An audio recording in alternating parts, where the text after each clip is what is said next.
کی اہمیت ہوتی ہے وہ ضمنی طور پر ہوتا ہے، اس ضمنی مضمون کے ذریعے گویا کہ قیامت تک کے مسلمانوں کی رہنمائی کر دی جاتی ہے۔ تو قالت الاعراب آمنا، تو کیا انہوں نے دعویٰ کیا؟ بدو یہ کہتے ہیں کہ ہم ایمان لے آئے۔ قل لم تؤمنوا، اے نبی آپ ان سے کہہ دیجئے کہ تم ہرگز ایمان نہیں لائے۔ تو کیا مطلب ہوا؟ لم تؤمنوا، تم بالکل ایمان نہیں لائے۔ ولیکن قولوا اسلمنا، ہاں تم یہ کہہ سکتے ہو کہ ہم اسلام لے آئے۔ ولما يدخل الایمان فی قلوبکم، اور ایمان تو ابھی تمہارے دلوں میں داخل ہی نہیں ہوا۔ اصل میں یہ وہ مقام ہے، ویسے تو اسلام اور ایمان یہ ایک دوسرے کے مترادف اور متبادل کے طور پر استعمال ہوتے ہیں قرآن حکیم، تو یہ قرآن حکیم کا وہ مقام ہے کہ جہاں ان دونوں کو علیحدہ علیحدہ ڈیفائن کیا گیا۔ ویسے تو یہاں کہا گیا کہ اسلام اور ہے ایمان اور ہے، کچھ لوگوں کے اسلام کی تو گویا کہ اقرار کو قبول کیا گیا، لیکن ان کے ایمان کی کیا کی گئی؟ نفی کر دی گئی کہ ایمان نہیں ہے، اسلام ہے۔ تو قرآن حکیم میں باقی مقامات کا جب ہم مطالعہ کریں گے تو وہاں معلوم ہوگا کہ بہت ساری جگہ پر ایمان اسلام کے معنوں میں آیا اور بہت ساری جگہ پر اسلام ایمان کے معنوں میں آیا۔ مثلاً جیسے حضرت ابراہیم علیہ السلام کا بھی قربانی گزری ہے تو ہم ذکر پڑھتے ہیں تو فلما اسلما، پھر جب دونوں نے سر تسلیمیں ہم کہ وہاں اسلام بھی گویا کہ ایمان کی بھی ہائیسٹ لیول کا جو ہے وہ بیان ہو رہا ہے۔ تو اس حوالے سے سمجھ لیں کہ یہ اس مقام پر یہ دونوں چیزیں علیحدہ کی گئی ایک سمجھانے کے لیے۔ اور ایک اور مقام بھی ہے، اس کو شاید آج ہم ٹچ نہ دے سکیں، وہ حدیث کے حوالے سے۔ حدیث جبرائیل میں بھی آخری عرصے میں جب جبرائیل علیہ السلام حضور صلی اللہ علیہ وسلم کے پاس آئے اور بڑے جلیل القدر جو صحابہ ہیں ان سے وہ روایات جو ہے وہ موجود ہیں، بلکہ حدیث جبرائیل کا وہ مقام ہے حدیث میں کہ جو مقام سورہ فاتحہ کا قرآن حکیم میں، جیسے سورہ فاتحہ کو قرآن کیا کہتے ہیں؟ ام القرآن، تو اسی طرح اس کو حدیث جبرائیل کو بھی کہا جاتا ہے ام السنہ۔ یہ ساری جو حدیث ہے سنت ہے اس کی گویا کہ ماں یہ حدیث ہے۔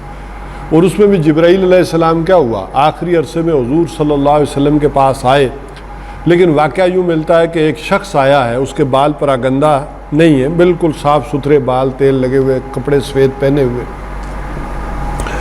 وہ اندر داخل ہوا اور حضور صلی اللہ علیہ وسلم کے سامنے بیٹھا اور اس نے آپ کے گھٹنے پکڑ لیے، گھٹنوں پر ہاتھ رکھا اور اس نے آپ سے 3-4 سوال کیے، جن میں سے ایک سوال یہ تھا کہ اخبرنی عن الاسلام، مجھے اسلام کے بارے میں بتائیے۔ حضور صلی اللہ علیہ وسلم نے جواب دیا تو اس نے کہا کہ آپ نے سچ کہا ہے، صحیح کہا ہے۔ پھر اس نے کہا مجھے ایمان کے بارے میں بتائیے۔ اب یہ بات ہے کہ ایمان اور اسلام وہاں بھی علیحدہ ڈیفائن ہوئے۔ ایمان کے بارے میں اس حدیث کو ہم مطالعہ کریں گے بعد میں، تو ایمان کے بارے میں بتائیے، حضور نے بتایا، اس نے کہا آپ نے سچ فرمایا۔ اس نے کہا مجھے اخبرنی عن الاحسان، مجھے احسان کے بارے میں بتائیے، اس کے بارے میں بتائیے احسان کیا ہوتا ہے، چونکہ یہ شاید ٹرم آپ کے لیے نہیں ہو۔ تو اس میں حضور صلی اللہ علیہ وسلم نے جواب دیا ہے کہ احسان یہ ہے ان تعبد اللہ کانک تراہ فإن لم تکن تراہ فإنہ یراک۔ احسان یہ ہے کہ تو اللہ کی بندگی کرے ایسے کہ جیسے کہ تو اس کو دیکھ رہا ہے، وإن لم تکن تراہ، اور اگر تو اس کو نہیں دیکھ رہا تو کم از کم درجہ یہ ہے کہ وہ تو تجھے دیکھ رہا ہے، یہ احسان ہے۔ بہرحال حدیث میں لفظی فرق آ جاتے ہیں، شاید عبداللہ ابن عباس سے جو روایت ہے اس میں ان تعبد اللہ کی جگہ آ جائے گا ان تعمل للہ، کہ تو عمل کرے ایسے جیسے اللہ کو دیکھ رہا، تو یہ احسان۔ اور پھر آخری سوال کیا کہ مجھے قیامت کے بارے میں بتائیے، تو حضور صلی اللہ علیہ وسلم نے فرمایا کہ جتنا پوچھنے والا جانتا ہے جس سے پوچھا جا رہا ہے وہ بھی اتنا ہی جانتا ہے، یعنی مجھے نہیں معلوم، یعنی سوال کرنے والا تو سوال تب کرتا ہے نا اسے نہیں معلوم ہوتا، تو مجھے بھی اتنا ہی پتہ ہے۔ تو فرمایا کچھ اس کی نشانیاں بتائیے، تو پھر حضور صلی اللہ علیہ وسلم نے اس کی کچھ نشانیاں قیامت کی بتائی، اور یہ بات ہوئی اور وہ شخص اٹھا اور چلا گیا۔ تو حضور صلی اللہ علیہ وسلم نے فرمایا، صحابہ بھی ذرا آپ کہہ لیں ان کو بھی تعجب ہوا کہ یہ کون شخص تھا، یہ کسی سائل کا انداز نہیں تھا، کیونکہ جو شخص سوال کر رہا ہے اور پھر جواب آپ دے رہے ہیں تو وہ ساتھ کیا کر رہا ہے؟ تصدیق بھی کر رہا ہے. یہ تو اساتذہ کا انداز ہوتا ہے کہ بھائی تم نے درست جواب دیا. تو یہ تو آگے سے قد صدقتا کہہ رہا ہے کہ آپ نے سچ کہا، آپ نے سچ کہا، تصدیق بھی کرے. تو یہ کون شخص؟ تو حضور صلی اللہ علیہ وسلم نے فرمایا کہ ذرا پتہ کرو یہ کون شخص تھا. صحابہ کا ہم باہر گئے، نکلے، دیکھے تو انہوں نے کہا وہ شخص تو پتہ نہیں کہاں چلا گیا، کون تھا ہمیں نہیں معلوم. اب حضور صلی اللہ علیہ وسلم نے کہا اوہو یہ تو جبریل تھے، اور اب کی بار ایسا ہوا کہ میں بھی انہیں نہیں پہچان سکا. اور یہ جبریل تھے جو آخری اس عرصے میں آئے تاکہ تمہیں تمہارا دین سکھائیں. لگتا ایسے ہے کہ حضرت عمر رضی اللہ تعالیٰ عنہ اٹھ کر چلے گئے. جب وہ صحابہ ڈھونڈنے گئے، اس شخص کو دیکھنے گئے تو چلے گئے ہوں گے. جب دوسرے دن حضرت عمر رضی اللہ تعالیٰ عنہ آئے یا تیسرے دن آئے ہوں گے، چونکہ حضرت عمر رضی اللہ تعالیٰ عنہ کا معمول کیا تھا، ان کا جو کاروباری پارٹنر تھا اس کے ساتھ انہوں نے طے کیا ہوا تھا کہ ایک دن تم سارا وقت حضور صلی اللہ علیہ وسلم کے ساتھ رہو گے اور میں بزنس دیکھوں گا، اور دوسرے دن میں حضور صلی اللہ علیہ وسلم کے پاس رہوں گا اور تم بزنس دیکھنا، اور جو باتیں حضور صلی اللہ علیہ وسلم بتائیں اس دن وہ تم مجھے بتانا، اور جب تم بزنس دیکھ رہے ہوگے اس دن جو باتیں میں سنوں گا میں تمہیں بتاؤں گا. تو لگتا ہے حضرت عمر رضی اللہ تعالیٰ عنہ اٹھ کر چلے گئے. اور جب وہ آئے ہیں بعد میں تو حضور صلی اللہ علیہ وسلم کو تو یاد تھا. تو آپ نے پوچھا عمر تمہیں پتہ ہے کہ وہ شخص کون تھا جو اس دن تمہارے سامنے سوال کر رہا تھا؟ تو انہیں پھر حضور نے بتایا کہ وہ جبریل تھے. تو یہ واقعات یوں بھی احادیث میں ملتے ہیں. بہرحال تو بات کہنے کی یہ تھی کہ یہ دو چیزیں ہیں کہ جو ہمارے سامنے آئی گئی، ایک اسلام اور ایک ایمان. اس بات کو سمجھ لیں کہ مکہ کے دور میں یا مکی دور میں جو حضور صلی اللہ علیہ وسلم کی جدوجہد ہے اس میں پہلے ایمان آتا تھا، اسلام بعد میں آتا تھا. ایمان پہلے داخل ہوتا تھا. یعنی کوئی شخص مکہ میں اسلام کا دعویٰ کرے. اسلام کیا ہے؟ اشہد ان لا الہ الا اللہ و اشہد ان محمدًا عبدہ و رسولہ. یہ اسلام ہے. تو یہ اشہد ان لا الہ الا اللہ یہ آدمی کب کہتا تھا؟ اسے پتہ ہوتا تھا کہ اس کے نتیجے میں میرے ساتھ ہوگا کیا، میری جان بھی جا سکتی ہے، میرے اولاد قتل ہو سکتی ہے، میرا گھر بار جلایا جا سکتا ہے، میری گردن اڑائی جا سکتی ہے. تو جو بھی آدمی یہ اشہد ان لا الہ الا اللہ و اشہد ان محمد الرسول اللہ، محمد الرسول اللہ یہ الفاظ کہتا تھا، وہ گویا اپنے آج جان ہتھیلی پر رکھ کر کہتا تھا. تو اس کا نتیجہ کیا تھا کہ یہاں الفاظ آنے سے پہلے وہ سارا ایمان کہاں گیا؟ پہلے یہاں دل سے اس نے قبول کیا، یہاں ایمان آیا، پھر اس نے منہ سے اس کا اقرار کیا. ورنہ اس کا امکان نہیں تھا کہ ایک شخص منہ سے پہلے کہہ دے. لیکن ایک وقت وہ ہوا ہے پھر جا کر، پھر صلح حدیبیہ کے بعد اور خاص کر فتح مکہ کے بعد وَيَدْخُلُونَ فِي دِينِ اللَّهِ افواجا جب ہوا ہے، تو جب یہ ہوا ہے تو اب گویا کہ کچھ لوگ بغیر سوچے سمجھے بھی اسلام لے آئے. کیوں لے آئے؟ کچھ تو تھے کہ جنہوں نے بالکل سادہ لوئی میں اور کوئی نفرت نہیں ہے، کوئی عداوت نہیں ہے، کوئی دشمنی نہیں ہے، بھائی ٹھیک ہے میرا قبیلہ لے آیا ہے تو میں بھی لے آتا ہوں، سارا گاؤں مسلمان ہو گیا ہے تو میں بھی ہو جاتا ہوں، ہمارے سردار نے اعلان کر دیا اسلام کا میں بھی کر لیتا ہوں. اچھا اس میں کچھ مخالفین بھی ہوتے تھے، لیکن وہ بھی دیکھتے تھے کہ تلوار دیکھو، تلوار کی دھار دیکھو، ہوا کا رخ دیکھو کہ اسلام جو ہے وہ غالب آ گیا ہے، تو اب ذرا اس کی مخالفت کرنا ٹھیک نہیں ہے. وہ دب جاتے ہیں لوگ، اور وہ بھی پھر مجبوراً کیا کرتے ہیں؟ اسلام کو قبول کر لیتے ہیں، لیکن دل سے اس کو ایکسیپٹ نہیں کرتے.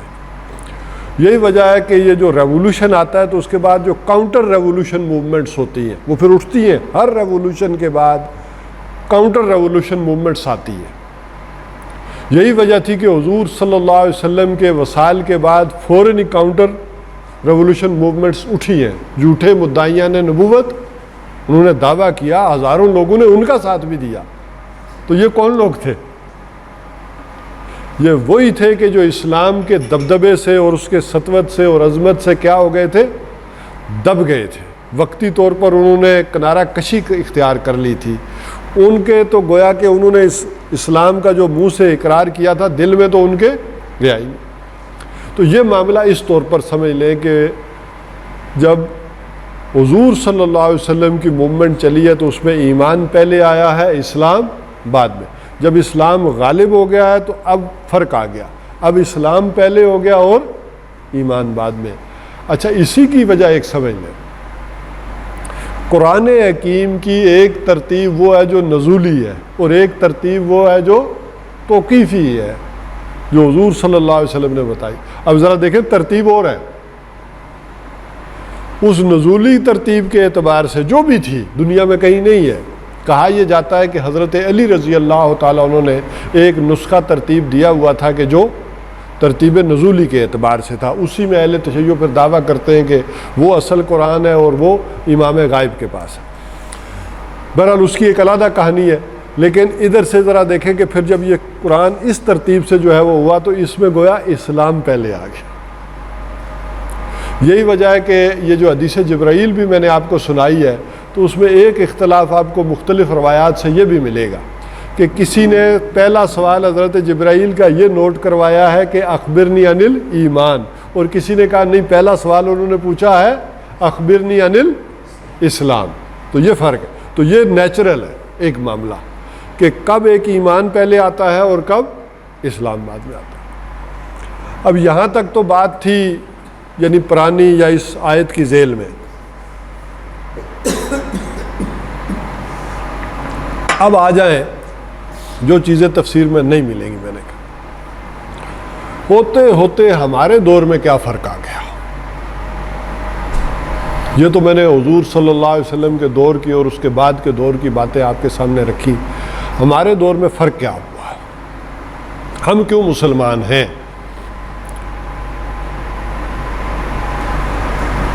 اس لیے کہ ہم مسلمان ماں باپ کے گھر پیدا ہوئے۔ اب دیکھیں ایک دور تھا صحابہ کرام کا، ان کے ہاں جو اولادیں پیدا ہوئیں تو وہ بھی اس لیے مسلمان تھے کہ ان کے والدین مسلمان تھے، لیکن آپ کہہ سکتے ہیں ماحول بڑا اچھا تھا تو لہٰذا اس ماحول نے اثر کیا، اعمال نے اثر کیا تو ایمان بھی پیدا ہو گیا۔ لیکن ہوتے ہوتے رفتہ رفتہ جب ہمارا دور آیا ہے تو ہم صرف اس بنیاد پر مسلمان ہیں کہ ہم مسلمان ماں باپ کے گھر پیدا ہوئے۔ دو قومی نظریہ بھی اگر بنا تو کس بنیاد پر تھا؟ وہ ایمان کے اس نظریے کی بنیاد پر نہیں تھا، اسلام کی بنیاد پر تھا۔ اسی لیے بنا نا کہ ہم چونکہ کون ہیں، ہم پیدائشی مسلمان ہیں اور یہ پیدائشی ہندو ہے، لہٰذا ہمارے علیحدہ اسٹیٹ ہو، ان کی علیحدہ اسٹیٹ ہو، علیحدہ ریاست ہو۔ تو یہ فرق آیا۔ اب اس میں معلوم ہوا کہ کوئی بہت بڑا بلنڈر ہو رہا ہے۔ اب کچھ شخصیات اٹھیں، کچھ تحریکیں اٹھیں کہ نہیں، یہ کون سے مسلمان ہیں؟ جیسا ان کا کردار ہے، اگر ایک ہندو کرپٹ ہے تو ایک مسلمان بھی کرپٹ ہے، اسی کی طرح کے بد کردار، جھوٹے، بددیانت، یہ سارے ہیں۔ تو لہٰذا اس موومنٹ کو پھر اٹھایا، مثال کے طور پر تبلیغی جماعت وہ اٹھی اور انہوں نے یہ ایک اصلاح کا کام شروع کیا۔ اچھا، بنیادی ان کا دعویٰ کیا تھا کہ یہ جو مسلمان ہیں یہ کلمہ گو ہے، صرف ان کے کلمہ زبان پر ہے، دل میں نہیں اترا۔ یہ کلمہ ہم یہاں اتارنا چاہ رہے ہیں ان کا۔ کیوں؟ کیونکہ دو مرحلے ہیں نا، اقرار باللسان و تصدیق بالقلب۔ ابھی اگر اسلام کے الفاظ میں چھوڑ بھی دوں تو ایمان کے حوالے سے ڈیفائن کروں تو ایمان کے بھی دو درجے ہوئے نا، ایک کیا ہے، اقرار باللسان و تصدیق بالقلب، تو لہٰذا انہیں دی جائے۔ اب ساتھ ہی جب یہ اس نئے ماحول، نئے حالات میں کچھ تحریکیں اٹھی تو اعتراضات بھی ہوئے۔ ان پر سب سے بڑا اعتراض تھا تبلیغ تو کافروں کو کی جاتی ہے، غیر مسلموں کو کی جاتی ہے، آپ ہمیں کیوں تبلیغ کر رہے ہیں؟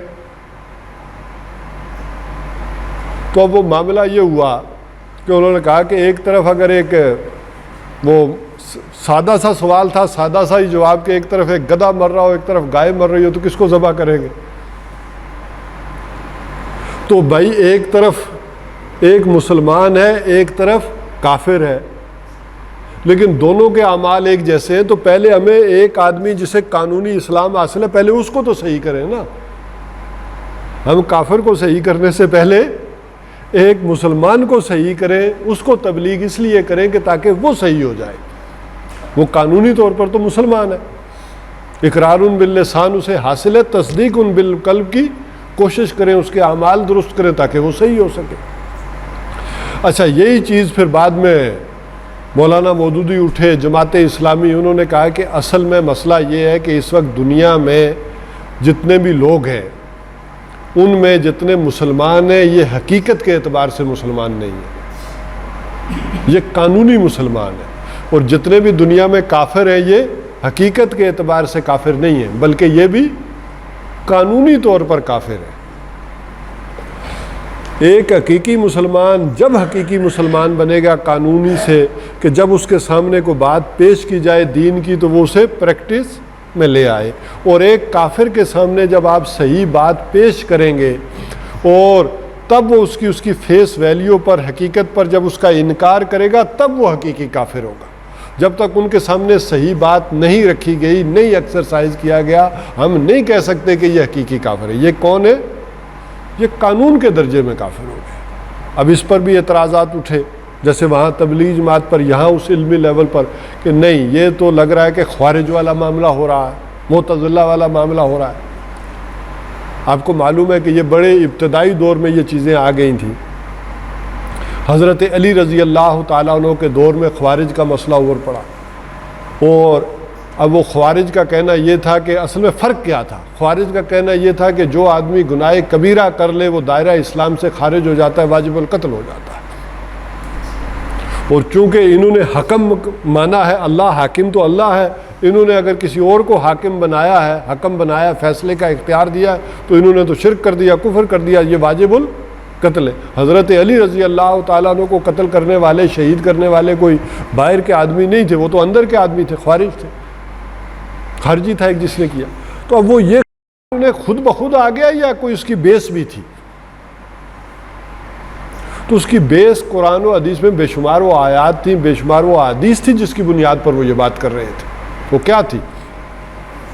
عام جب ہم پڑھتے ہیں تو دیکھیں واللہ لا یؤمن، واللہ لا یؤمن، حضور صلی اللہ علیہ وسلم نے 3 مرتبہ قسم کھائی، خدا کی قسم وہ مومن نہیں ہو سکتا، خدا کی قسم وہ مومن نہیں ہو سکتا، خدا کی قسم وہ مومن نہیں ہو سکتا. جس کی اظہار آسانی سے اس کا پڑوسی محفوظ نہ ہو، وہ مومن نہیں ہے. بنیاد تو تھی، حضور صلی اللہ علیہ وسلم کی حدیث تھی، موجود تھی. اب جب یہ بات آ گئی، اور آج دیکھ لیں آج پڑوسیوں کو ہم طرح طرح سے تنگ کرتے کہ نہیں کرتے؟ کوڑا ان کے دروازے پر ڈال دیں، پانی کا رخ ان کی طرف موڑ دیں، شور شرابہ اتنا کریں کہ وہ تنگ ہو جائیں. تو اطلاق تو ہو رہا ہے. بلکہ وہ حدیث بخاری شریف کی، لا یسرق السارق حین یسرق وهو مؤمن، کوئی چور چوری نہیں کرتا مگر حالت ایمان میں. لا یزنی الزانی حین یزنی وهو مؤمن، کوئی زانی زنا نہیں کرتا مگر حالت ایمان میں. لا یسرق السارق حین یسرق وهو مؤمن، کوئی چور چوری نہیں کرتا مگر حالت ایمان میں. بنیادیں تو تھی. من ترک الصلاۃ متعمدا فهو کافر، جس کسی نے جان بوجھ کر نماز چھوڑی وہ کافر ہے. اچھا، ومن لم یحکم، اور وہ لوگ جو فیصلے نہیں کرتے اللہ کے حکم کے مطابق، اولئک هم الکافرون، اولئک هم الظالمون، اولئک هم الفاسقون، یہ تینوں الفاظ آگے. ومن لم یحکم بما انزل اللہ، جو نہیں کرتے کیا ہوگا؟ تو آیات میں بھی آ گئی کہ جو آدمی اللہ کے حکم کے مطابق فیصلے نہیں کرتے، جو جوڈیشری نہیں کرتی، وہ کون ہے؟ کافر ہے. تو ان کے اندر بھی یہ بات آ گئی، انہوں نے اس سے یہ مفہوم یہی اخذ کیا. اب بنیادی بات کو سمجھیں کہاں غلطی ہوئی ہے. جب ان احادیث میں نفی ہو رہی ہے تو وہ کس کی نفی ہو رہی ہے؟ اصل میں اس ایمان کی نفی ہو رہی ہے. اس ایمان کی نفی نہیں ہو رہی تھی۔ انہوں نے اصل میں ان آیات اور احادیث کی بنیاد پر اس قانونی ایمان کی نفی کر دی، اور یہی وہ تھی جو امام ابو حنیفہ علیہ رحمہ جو ائمہ کے سر خیل ہیں، انہوں نے یہ پھر فیصلہ کیا۔ انہوں نے کہا کہ جو آدمی نماز نہیں پڑھتا وہ گناہگار ہو سکتا ہے لیکن کافر نہیں ہوگا۔ کافر کون ہوگا؟ انہوں نے کہا کہ جو انکار کر دے کہ نماز ہے ہی نہیں۔ جو آدمی نماز نہ پڑھے، گناہگار ہے، کمزور ہے، سو آپ اس پر لگائیں لیکن دائرہ اسلام سے خارج نہ کریں۔ لیکن اگر کوئی آدمی یہ کہہ دے کہ نماز اسلام میں ہے ہی نہیں، اس کا انکار، کافر وہ ہوگا، قانونی طور پر کفر اس پر لگے گا۔ یہ جو حدیث میں کہا گیا کہ وہ کافر ہے یا کفر کر چکا، یہ گویا کہ اس تصدیق بالقلب والا معاملہ، یہ اس ایمان کا معاملہ ہے۔ اور یہی وجہ ہے کہ امت میں یہ دو حصے میں تقسیم ہوا یہ معاملہ بڑے۔ کیوں ہوا؟ کہ امام ابو حنیفہ علیہ رحمہ نے جب اس ایمان کی تعریف کی تو کیا کی؟ الایمان قول ولا یزید ولا ینقص۔ ایمان ایک قول کا نام ہے اور نہ یہ گھٹتا ہے اور نہ بڑھتا ہے۔ یہ بات ہو رہی تھی قانونی ایمان کی، گویا کہ اسلام کی، یہ جو جہاں اس آیت میں آ رہی۔ جبکہ اس کے مقابلے میں ایک تعریف امام بخاری نے کر دی، وہ ائمہ حدیث کے سر خیل ہیں چوٹی کے، انہوں نے کہا کہ الایمان قول و عمل، جبکہ امام ابو حنیفہ کہہ رہے ہیں کہ الایمان قول، خالی قول ہے، اور وہ کیا کہہ رہے ہیں کہ الایمان قول و عمل یزید و ینقص، وہ گھٹتا بھی ہے اور بڑھتا بھی ہے۔ تو اب ذرا تعریف تو لفظ تو ایمان کا استعمال ہوا، لیکن اصل میں اس میں پھر اختلاف ہو گیا۔ یہ حنفی ہے، یہ اہل حدیث ہے، یہ دیکھیں فرق کیا تھا بنیادی بات کا۔ فرق یہ تھا اس بنیادی بات کا کہ جب امام حنیفہ بات کر رہے تھے تو وہ اقرار باللسان کی بات کر رہے تھے، جب امام بخاری بات کر رہے تھے تو وہ تصدیق بالقلب کی بات کر رہے تھے۔ یعنی ایمان وہاں پر مترادف کے طور پر اگر میں کہوں تو یوں بھی کہہ سکتا ہوں سمجھانے کے لیے آپ کو کہ جب امام اعظم بات کر رہے تھے تو وہ اصل میں اسلام کی بات کر رہے تھے، جبکہ امام بخاری بات کر رہے تھے ایمان حقیقی۔ تو یہ دو فرق رہے ہیں اس اعتبار سے، اس کو سمجھیں۔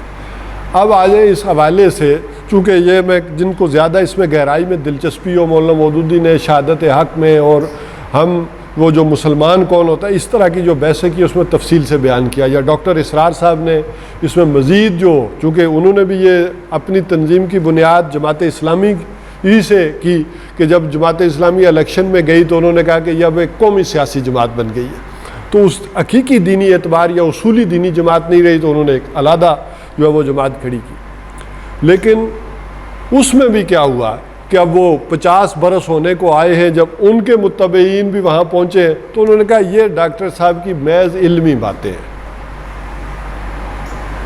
ویسے اس کو چھوڑا گیا۔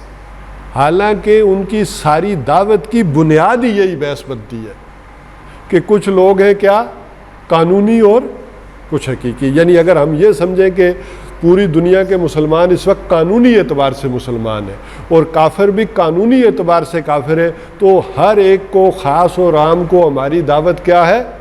یکساں انداز میں اس بنیاد پر اٹھے گی۔ اور یہی وجہ ہے کہ پھر انہوں نے جو اپنی دعوت کا آغاز کیا وہ 3 سلوگن سے، 3 باتیں تھیں کہ توبہ، تجدید ایمان اور تجدید عہد۔ توبہ، سب سے پہلے توبہ، کہ توبہ کر کے آپ اصل زندگی کی طرف لوٹیں، جو بھی اس وقت زندگی ہے گزار آئے ہیں توبہ کریں، اور تجدید ایمان، وہ حقیقی ایمان یہاں پیدا کریں، اور اس حقیقی ایمان کا نتیجہ یہ ہوگا کہ پھر وہ لوگ اکٹھے ہوں گے جو اس نظام کو بدلنے کی پھر کوشش کریں گے، وہ ریولوشنری پارٹی بنے گی۔ تجدید عہد ان کا پھر ہوگا، تجدید عہد اللہ کے ساتھ کہ ہم تیری حکومت جو ہے وہ زمین پر قائم کریں، وہ اس انداز میں۔ پھر یہ بیسک بات تھی، اسے وہ کہتے ہیں کہ یہ اساسی دعوت ہے۔ لیکن جیسے میں نے کہا کہ زوال آتا ہے نا تو ہوتے ہوتے ہوتا ہے، بندہ تھیندے تھیندے، وہ سندھی میں کہتے ہیں نا بندہ تھیندے تھیندے تھی ویندا، تو آہستہ آہستہ ہٹتے ہٹتے بندہ پہنچ جاتا ہے کہیں۔ تو وہ جو اساسی اور بنیادی باتیں تھیں وہ بھی انہوں نے چھوڑ دیں، اور اب وہ صرف ہوتا کیا ہے، جماعتیں یا ادارے بنتے ہیں کسی مقصد کے لیے، تو جب وقت تک گزر جاتا ہے کافی تو وہ جماعتیں یا ادارے مقصد جو ہے وہ پیچھے رہ جاتا ہے یا بھول جاتے ہیں، وہ جماعتیں اور ادارے خود مقصد بن جاتے ہیں۔ بات پھر نوٹ کر لیں، کوئی جماعت یا ادارہ بنا کسی پرپز کے لیے، کسی مقصد کے لیے کہ ہم اکٹھے ہوئے ہیں، ہمارا ایک مقصد ہے، بعد میں اس میں آنا مقصد بن جاتا ہے، مقصد پیچھے رہ جاتے ہیں۔ بہرحال اب اس کی ایک اور تفسیر جو مفسرین نے بیان کی، میں اس کی طرف اب آخری بات کی طرف توجہ دلاتا ہوں۔ اس کی ایک مفسرین نے تفسیر یہ بیان کی ہے کہ یہاں منافقوں کا ذکر ہے۔ قالت الاعراب آمنا، یہ بدو آپ سے، دیہاتی آپ سے کہہ رہے ہیں کہ ہم ایمان لائے۔ قل لم تؤمنوا، تم ہرگز ایمان نہیں لائے ہو، ولیکن قولوا اسلمنا، بلکہ تم یوں کہہ سکتے ہو کہ ہم اسلام لے آئے، ولما يدخل الایمان فی قلوبکم، ایمان ابھی تمہارے دلوں میں داخل نہیں ہوا ہے۔ لیکن آیت کا دوسرا حصہ پڑھیں تو اس سے معلوم ہوگا یہ منافقوں کی بات اس طرح نہیں ہو رہی ہے۔ وَإِن تُطِيعُوا اللَّهَ وَرَسُولَهُ، اور اگر تم اطاعت کرو گے اللہ اور اس کے رسول کی، لا یلدکم من اعمالکم شیئا، وہ تمہارے اعمال میں کوئی کمی نہیں کرے گا۔ ایک اس دور کی بات تھی، میں نے کہا کہ کچھ لوگ آئے اس مقصد کے لیے تھے کہ ضد تھی، ہٹ درمی تھی، قبول نہیں کیا۔ اب یہ بات سمجھنے کے لیے ذرا تھوڑی دیر کے لیے اپنے اوپر طاری کریں ان آیات کو۔ ہم مسلمان ہیں اور کون سے مسلمان ہیں؟ قانونی، پیدائشی، یہ ٹھیک ہے۔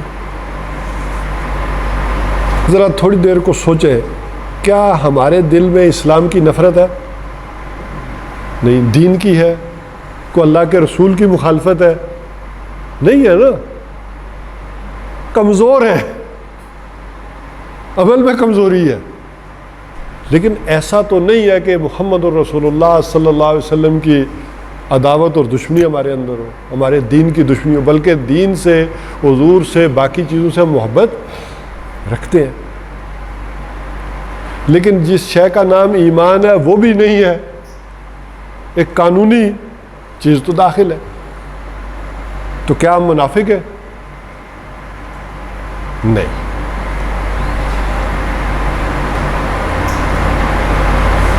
تو اگر ہم چاہے موروثی اعتبار سے، چاہے نسلی اعتبار سے اسلام میں ہیں، لیکن منافق نہیں۔ اب یہ ہیں وہ چیزیں جو اس دور میں آ کر پیدا ہوئی۔ اب اگر اس چیز کو نہیں سمجھتے آپ تو پھر اس کا معاملہ کیا ہوگا؟ پھر وہی کفر کے فتوے ہوں گے، تکفیری مسئلہ پیدا ہوگا، داعش والا مسئلہ پیدا ہوگا۔ بھئی یہ کون ہے؟ ابھی داعش کا کوئی بندہ آئے تو وہ کیا کہے گا؟ یہ کون ہے؟ سارے کافر ہیں، انہوں نے نماز نہیں پڑھی تو سارے کافر ہیں، ان کو کیا کر دیا جائے؟ سب کو قتل کر دیا جائے۔ ان کے پورے ملک میں اسلام نافذ نہیں ہے، یہ سارا ملک کیا ہے؟ واجب القتل۔ اگر وہاں سٹڈی کریں کہ وہ جس علاقے میں گئے وہاں انہوں نے کیا رول اپلائی کیے تو یہ دیکھ لیں کیا ہوا، یہ فرق نہ جاننے کی وجہ سے۔ ابھی اس میں معتزلہ کی بحث بھی ہے، وہ پھر کسی وقت میں اٹھا رکھوں گا کہ ان کے ہاں بالکل انہوں نے اس کا ایک اور حل نکالا تھا۔ یہ وہ بھی نہیں ہے۔ کچھ لوگوں کا یہ چارج لگ گیا ڈاکٹر صاحب پہ، مولانا مودودی پہ، آگے لوگوں پہ، وہ معتزلہ والی بات کر، یہ معتزلہ کی بات بالکل اور ہے۔ معتزلہ کیا کہتے ہیں؟